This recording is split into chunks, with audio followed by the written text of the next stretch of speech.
ரீசெண்டாக ராஜபாளையமில் இருக்க அமில் ஹோட்டலில் லஞ்சுக்கு நாங்கள் போயிருந்தோம்.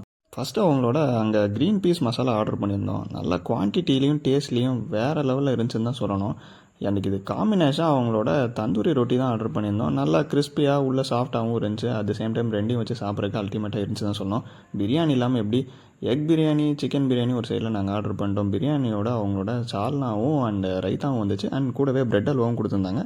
எல்லாத்தோட டேஸ்ட்டும் வேறு லெவலில் இருந்துச்சு தான் சொல்லணும். இன்னொரு சைடில் சிக்கன் ஃபிங்கர்ஸ் கூட ஃப்ரெஞ்ச் ஃப்ரைஸோட வந்துச்சு. அண்ட் ஃபிஷ்ஷோட ஃப்ரை ஒன்று டேஸ்ட் எப்படி இருந்துச்சுன்னு சொல்லி பார்க்கலாம். Chicken biryani one of the best பிரியாணிஸ்னு கண்டிப்பாக சொல்லி ஆகணும். நல்ல சீரக சம்பா பிரியாணி. ஆக்சுவலாக நல்லா பீசஸும் சாஃப்டாக இருந்துச்சு. அதோடு சேர்த்து இந்த சிக்கன் ஃபிங்கர்ஸை வச்சு சாப்பிட்றதுக்கு அல்டிமேட்டாக இருந்துச்சுன்னு சொல்லணும். அண்ட் ஃபிஷ் 65, இது ஃபிஷ் 65ன்னு சொல்ல முடியல, ஒரு ஃபிஷ் ஃப்ரைன்னு சொல்லலாம். அது மட்டும் கொஞ்சம் ஆவரேஜாக இருந்துச்சு. மற்றபடி எல்லாமே சூப்பராக இருந்துச்சுன்னு சொல்லணும். ஃபைனலாக டெசர்ட்டுக்கு brownie with ice cream and vanilla milk ஷேக்கோட அந்த லஞ்சை நாங்கள் சூப்பராக வைண்ட் அப் பண்ணோம். அண்ட் எல்லா டேஸ்ட்டும் வேறு லெவலில் இருந்துச்சு தான் சொல்லணும். See you in the next video. Tata, bye.